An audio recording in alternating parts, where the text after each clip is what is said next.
Thank you for joining me here for day 159 of the Daily Bread Bible Study. We are continuing in the book of Psalms, chapters 18 through 21. In Psalm 18, verse 1, this Psalm of David, we hear, I love you, O Lord, my strength. The Lord is my rock, my fortress, and my deliverer, my God, my rock, in whom I take refuge, my shield and my horn, and the horn of my salvation, my stronghold. I call upon the Lord who is worthy to be praised. So shall I be saved from my enemies. All of this, brings up images of security. I think of military defense here, because David did a lot of battling and he was a man who had a lot of battles and fights. There's the great line in line number 3, verse 3, which summarizes David's experience of God. Just this worthy to be praised God who saves him from his enemies. So may we experience that as well too and sing the song. In Psalm 19, it's another Psalm of David. In verse 3, there is no speech, nor are there words. Their voice is not heard. Yet their voice goes out throughout all the earth, and their words to the ends of the world. This is, in some sense, reminds me of the existence of God in creation, which, the technical term is cosmological argument for the existence of God. And there is a lot to be studied there in science. But in Psalm 19, verse 10, it says, more to be desired are they than gold, even much fine gold, sweeter also than honey and the drippings of the honeycomb.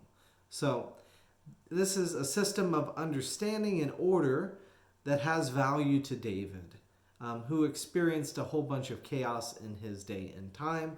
And so hopefully if life feels chaotic for you, that you can look at creation and be able to see just the intricacies and the beauties and the ways in which the patterns of creation kind of flow. All this to say in Psalm 19, verse 14, let the words of my mouth and the meditation of my heart be acceptable to you, O Lord, my rock and my redeemer. This is a common prayer. I don't always pray it out loud, but this is a common prayer that I say before I preach. It's just the hope that our words are meant for God and that add and contribute to the value that God brings to our lives. In Psalm 20, another Psalm of David, I noted verse 6, now I know that the Lord will help his anointed. So I wanted to focus especially on the word anointed here, the anointed one being the Messiah, right? Now, this may seem at first like it's a reference to Jesus, but this is namely a reference to King David, the one whom God has anointed as king over Israel. This is why he says the same thing in a different words at the end in Psalm 20, verse 9, saying, give victory to the king, O Lord. So, before the anointed one, the chosen one, was used in our society, right? It was used by these Hebrews, the tribe of Judah and the Israelites in general, as well to speak of the ones who would come and bring, this message from God, this anointed, holy,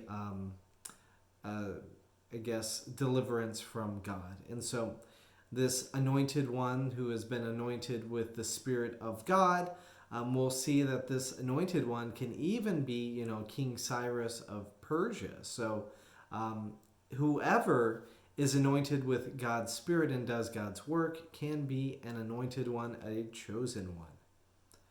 So in Psalm 21, we have the psalm after God gives victory. This is another Psalm of David.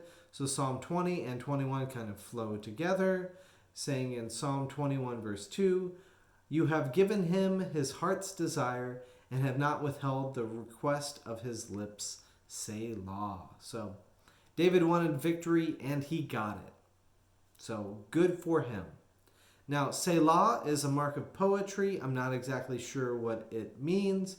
It's used 74 times, 71 in Psalms and 3 times in the book of Habakkuk.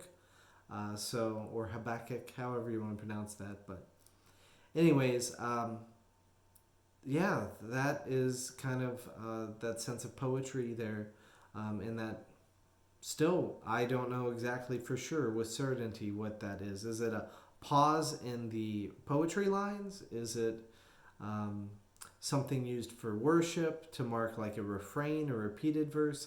But not exactly sure. But anyways, may God give you your heart's desire and not withhold the request of your lips.